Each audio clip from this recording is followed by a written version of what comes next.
The movie business, it's a tough business. There is no typical day. A day in the life. Well, I think it also, it obviously depends upon whether or not I'm in pre-production / production, or I'm in, kind of the development phase of things. Today, for instance, I'm not yet in production.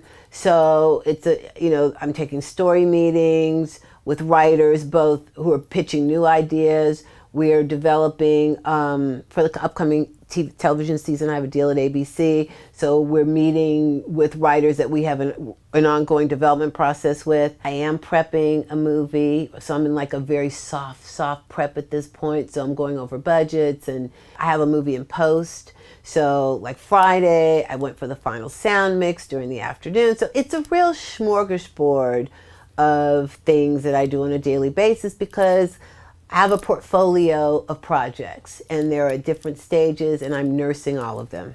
Well, the movie business has changed dramatically over the last few years. There are fewer studios making fewer movies. The business models are more geared toward big tentpole movies. I think, from an investment standpoint, a studio would rather put more eggs into fewer baskets and hopefully get that, $1 billion worldwide box office in return.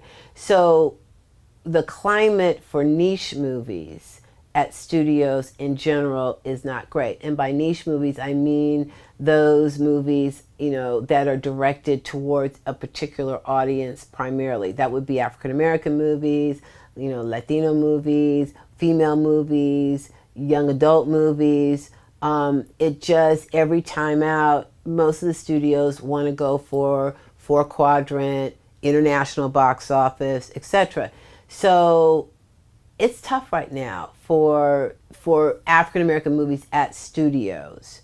That doesn't mean there's not an appetite. Certainly the ongoing success of Tyler Perry and the machine that he's created reminds people frequently that the appetite is there.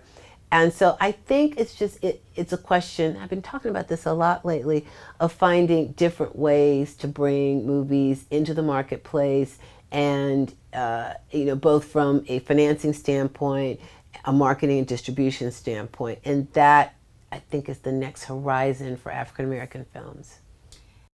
I finally realized, I'm a filmmaker. I'm a filmmaker who is female, who is African American, who is very global. There are many things that go into who I am, and I didn't just want to be pigeonholed. Also, as a practical matter, there are, X number of, African American movies made by Hollywood each year, and everybody's got their hands in those. White producers and directors, white writers, black writers, everybody. So if I was only going to limit myself to African American fare, I would not be feeding myself. So so it was at a point where I got every black script, every black book, everything, and I finally went to my agency, which at the time was William Morris, and I was like, look, you need to send me what you send the white male producers. There's no reason that I should only be getting black fare.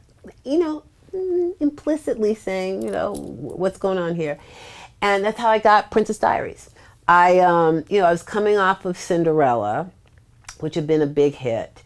And so I was associated with that subject matter because it's obviously a very Cinderella-like story, but it was also having campaigned for months to get material that was mainstream as opposed to just ethnic.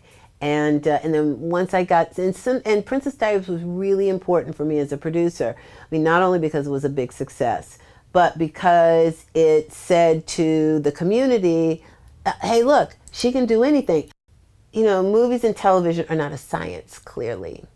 And so it's a combination of my gut, whether or not something both appeals to me emotionally, and I'm also looking for the universal themes in the specific, something that transcends the particular elements of that story and that can speak to people from many different walks of life.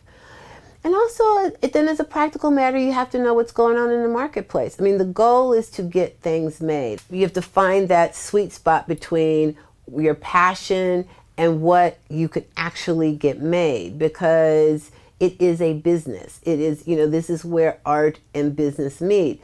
And frankly, these days, it's more business than art. So you've got to navigate it, hold on to your voice, but also be pragmatic. Diversity is not just the right thing to do, it's good business. It's what we're all about as a nation.